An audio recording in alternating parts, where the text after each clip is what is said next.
have some more information coming in, viewers. Now, this is in regard to the Brown shooting incident. Providence police have detained a person of interest in connection with the deadly shooting. 2 students are confirmed dead and 9 others injured, with several in critical condition. Officials warned the toll could rise. The shooting happened near the Barris and Hawley building during exams on Saturday at 4 p.m. EST. A shelter-in-place order for the campus has been lifted. The parts of Brown remain restricted as officers secure the scene. Let's listen into what the officials have said. Are able to report that we have detained a person of interest involved in yesterday's shooting. Colonel Perez will speak in a minute about that update. Second, I want to let the Providence community know that effective immediately, we are lifting the shelter in place for Brown and the related area. Campus communications pushed out an update to that effect a little while ago, and the City of Providence, through our official channels, is making that update now. Again, the shelter in place has been lifted for the City of Providence. Finally, I'll note on just an update on the individuals who are recovering at Rhode Island Hospital. There remain 7 individuals in stable condition, 1 in critical but stable condition, and 1 has been discharged. Those are the 9 individuals. So yes, the mayor stated we have detained someone of interest, but I respect and to protect the integrity of the investigation, I would only be limited in my details. The next process for us is what we do best, and our detectives, is to coordinate with the prosecutors, to collect evidence, to conduct interviews, and then from there, we'll be able to, when it's appropriate and accurate, to share more details with you all. Meanwhile, Brown University has cancelled all remaining fall 2025 classes, exams and assignments. Students are free to leave with on-campus support available for those who stay. More than 400 law enforcement personnel were deployed as the search continues for the suspect, described as a male dressed in black. U.S. President Donald Trump has been briefed on the incident.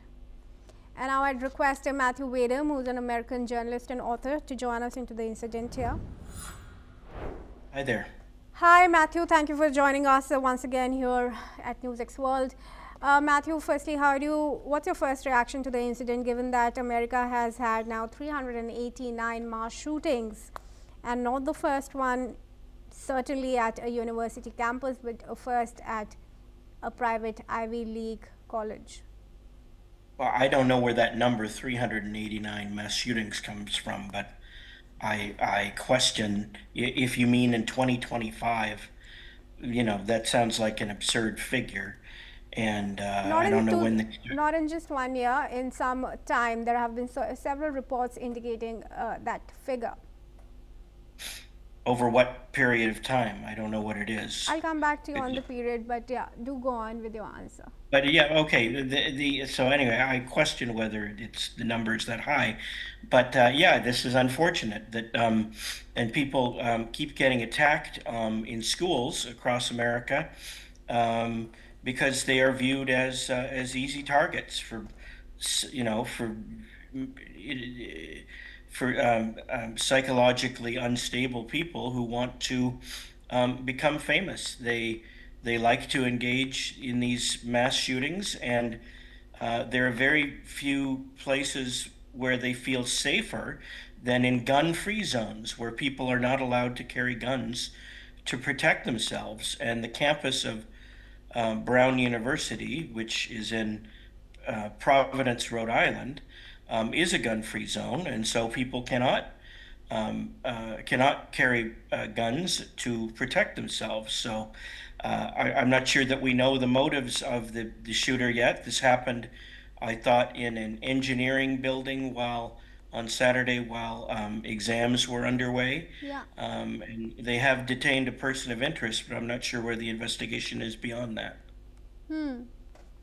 What about the gun laws? Now, certain laws also allow individuals to make weapons for personal protection. Do you think there's a need to tighten the liberal gun laws, although we are happy to know that hearings are underway in the courts on those discussions. Well, guns are one of the most regulated consumer goods in the United States already, apart from, banking services, financial services. I don't think we need more laws. If there are people who want to commit crimes with guns, they're still going to do it. And the thing is, when you keep passing more laws to make it more difficult for people to get guns, you make it more difficult for people to defend themselves with guns. There are already plenty of laws in place, especially in a state like Rhode Island, which is already quite hostile to Second Amendment gun rights. There's plenty of laws in place to prevent this kind of thing, but you can't prevent all crimes, and America's a free country, and some people are going to commit crimes, and you can't anticipate all of them, and you can't prevent them. It would be nice if universities had proper protection, armed guards to protect their students during the exam period, but a lot of them don't seem to take the problem very seriously. All right. Well, thank you for your comment there, Matthew. Okay. Moving on, viewers.